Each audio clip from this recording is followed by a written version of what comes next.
आज हम मानव इतिहास के सबसे खौफनाक और काले अध्याय में उतरने जा रहे हैं। बिना किसी औपचारिकता या लंबी भूमिका के हम सीधे उस डरावनी सच्चाई का सामना करेंगे जिसने हमारी दुनिया को हमेशा के लिए बदल कर रख दिया। ये कोई आम ऐतिहासिक घटना नहीं थी। ये वो पल था जब विज्ञान ने मौत का ऐसा रूप लिया जिसके बारे में इंसान ने कभी सपने में भी नहीं सोचा था। तो चलिए इस खौफनाक सफर पर चलते हैं। जरा उस पल की कल्पना कीजिए। सब कुछ शांत है और फिर अचानक एक भयानक नीली सफेद रोशनी का धमाका। चश्मदीदों ने इसे एक विशाल मैग्नीशियम फ्लेयर की तरह बताया। धमाके से ठीक पहले का वो सन्नाटा और फिर एक ही पल में सब कुछ राख। ये रोशनी सीधे आंखों को अंधा कर देने वाली थी। गर्मी की वो लहर सिर्फ कुछ ही पलों के लिए आई थी, लेकिन वो अपने पीछे जो तबाही छोड़ गई वो अनंत थी। और उस एक पल की चमक का नतीजा क्या था? 1 लाख। जरा सोचिए इस नंबर पर, 1 लाख। ये कोई आम आंकड़ा नहीं है। स्ट्रैटेजिक बॉम्बिंग सर्वे के मुताबिक ये सिर्फ उन शुरुआती खौफनाक पलों में मारी गई जानों का एक अनुमान है। बस पलक झपकते ही 1 लाख जिंदगियां धुएं और राख में बदल गईं। और सबसे भयानक बात, ये उस कभी ना खत्म होने वाली इंसानी तड़प की बस एक शुरुआत थी। अब युद्ध के क्रूर गणित और आक्रमण के उन खौफनाक आंकड़ों को समझते हैं। तबाही और मलबे से मीलों दूर वॉशिंगटन और टोक्यो के बंद कमरों में एक अलग ही खौफनाक खेल चल रहा था, युद्ध का गणित। वहां बैठे नीतिकारों के पास जो विकल्प थे वो सच में डराने वाले थे। एक तरफ था ऑपरेशन डाउनफॉल, जहां 50 लाख से ज्यादा मित्र राष्ट्रों के सैनिक जापान पर हमले की तैयारी कर रहे थे। इसमें कम से कम 10 लाख सैनिकों के मारे जाने का अनुमान था। और दूसरी तरफ ऑपरेशन कित्सुगो, जापान की वो विनाशकारी रक्षा नीति जो साम्राज्य के 10 करोड़ लोगों से खुद की बलि देने की मांग कर रही थी। ये सच में एक रोंगटे खड़े कर देने वाली दुविधा थी। इन अनुमानित आंकड़ों की क्रूरता देखिए। अगर मुख्य भूमि पर हमला होता तो जापानी नागरिकों की मौतों का अनुमान लाखों में था। सिर्फ कांटों के मैदानी इलाकों में ही 50 लाख से ज्यादा लोगों की मौत और विस्थापन की आशंका थी। सोचिए, इतने लोग तो किसी बड़े शहर की पूरी आबादी होते हैं। इन भयानक आंकड़ों ने एक ऐसा गतिरोध पैदा कर दिया था जिसे तोड़ना असंभव लग रहा था। और ये कोई कोरी कल्पना नहीं थी। ओकिनावा की हालिया लड़ाई इसका एक जीता जागता खूनी सबूत थी। लगभग 3 महीने तक चले इस कत्लेआम में 1 लाख से ज्यादा जापानीज और अमेरिकन जानें गईं। इसने एक बात तो बिल्कुल साफ कर दी थी, जापानीज सेना कभी आत्मसमर्पण नहीं करेगी। वो आखिरी सांस और खून के आखिरी कतरे तक लड़ेगी, चाहे उसकी कीमत कुछ भी क्यों ना हो। आइए अब मौत की उस नौकरशाही पर नजर डालते हैं जहां कागजों पर विनाश की खामोश योजनाएं बन रही थीं। जंग के मैदानों की चीख पुकार से दूर बड़े बड़े दफ्तरों में बड़े पैमाने पर तबाही की कागजी कार्यवाही चल रही थी। ये जो आप देख रहे हैं, ये 25 अप्रैल 1945 का वो मेमो है जिसमें सेक्रेटरी ऑफ वॉर स्टिम्सन ने राष्ट्रपति ट्रूमैन को चेतावनी दी थी, मानव इतिहास के सबसे भयानक हथियार के बारे में। ये देखना कितना अजीब है ना, कि कैसे एक आम से दिखने वाले टाइप किए हुए कागज के पन्ने पर एक पूरी सभ्यता को मिटाने की रूपरेखा खींची जा सकती है। इस निर्मम और ठंडी सोच का अंदाजा आपको इस बात से लगेगा कि बम गिराने के लिए शहरों को कैसे चुना गया। हिरोशिमा को इसलिए चुना गया क्योंकि वहां सेना का एक बहुत बड़ा हेडक्वार्टर था, और नागासाकी, वहां नौसेना और हथियारों के कारखाने थे। ये चुनाव किसी भावना पर नहीं बल्कि विशुद्ध गणित पर आधारित था कि कैसे एक ही बार में ज्यादा से ज्यादा सैन्य और औद्योगिक ढांचे को मिट्टी में मिलाया जाए। लेकिन बात सिर्फ ईंट पत्थरों और कारखानों को तबाह करने की नहीं थी। ये बम सिर्फ तबाही का एक भयानक हथियार नहीं था, ये एक मनोवैज्ञानिक हथियार था।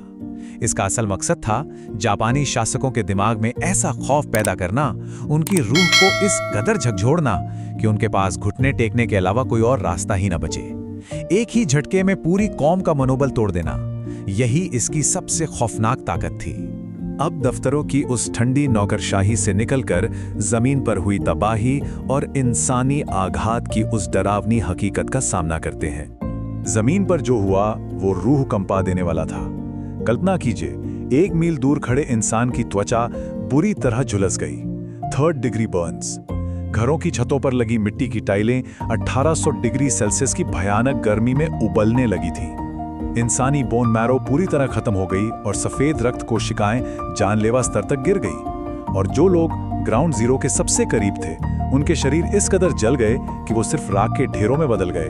उनकी कोई पहचान ही नहीं बची। ये सिर्फ एक हमला नहीं था, ये इंसानियत के वजूद को मिटा देने वाला लम्हा था। शहरों की बनावट ने भी इस मौत का स्वरूप तय किया। हिरोशिमा एक समतल खुले डेल्टा पर बसा था। बिना किसी चेतावनी के गिरे बम ने पलक झपकते ही 4 वर्ग मील के इलाके को पूरी तरह से सपाट कर दिया। और फिर शुरू हुआ कभी न बुझने वाली आग का एक बेकाबू तूफान। वहीं दूसरी तरफ नागासाकी घाटियों और पहाड़ियों के बीच फंसा था। वहां आग तो कम फैली, लेकिन उस बंद जगह में गर्मी और विस्फोट का दबाव इतना भयंकर था कि उसने शहर के पूरे औद्योगिक ढांचे को ही चीर कर रख दिया। जरा इस तबाही के पैमाने को समझने की कोशिश कीजिए। नागासाकी में पलक झपकते ही 14,000 आवासीय घर पूरी तरह से मलबे में तब्दील हो गए। 14,000 घर, ये सिर्फ कंक्रीट और लकड़ियों का गिरना नहीं था, ये हजारों परिवारों, उनकी पीढ़ियों की यादों, उनके वजूद का महज 1 सेकंड के एक छोटे से हिस्से में धुएं में उड़ जाना था। लेकिन इस विनाश के दशकों बाद भी एक ऐतिहासिक बहस आज भी जारी है। एक ऐसी खंडित विरासत जिसने दुनिया को बांट रखा है। आज भी इतिहासकार इस फैसले को लेकर बुरी तरह बटे हुए हैं। ये एक ऐसी नैतिक दुविधा है जो हमें आज भी परेशान करती है। एक तरफ वो पारंपरिक विचार हैं जिनका मानना है कि युद्ध को जल्द से जल्द खत्म करने और लाखों लोगों की जान बचाने के लिए ये कदम उठाना बिल्कुल जरूरी था। वहीं संशोधनवादियों का तर्क है कि ये बम गिराने की कोई जरूरत ही नहीं थी।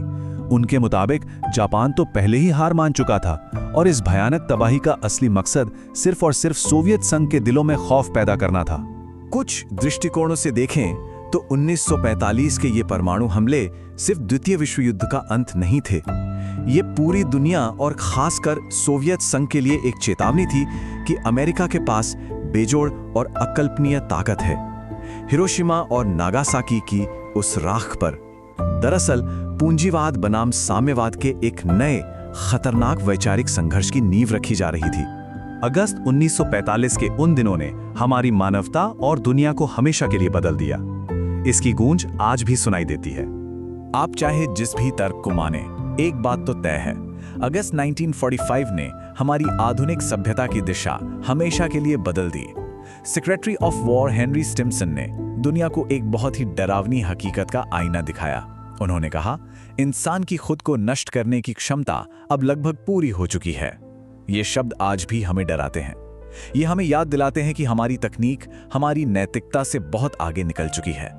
इस अकल्पनीय तबाही, बंद कमरों में लिए गए उन क्रूर फैसलों और इंसानी पीढ़ियों पर लगे उस गहरे जख्म को देखने के बाद एक सवाल आज भी हवा में तैर रहा है। एक ऐसा सवाल जो सीधे हमारी आत्मा को बेधता है। क्या सच में युद्ध को खत्म करने का कोई और तरीका नहीं था? ये वो सवाल है जो शायद हमेशा हम सबकी अंतरात्मा को झकझोरता रहेगा, सोचने पर मजबूर करता रहेगा।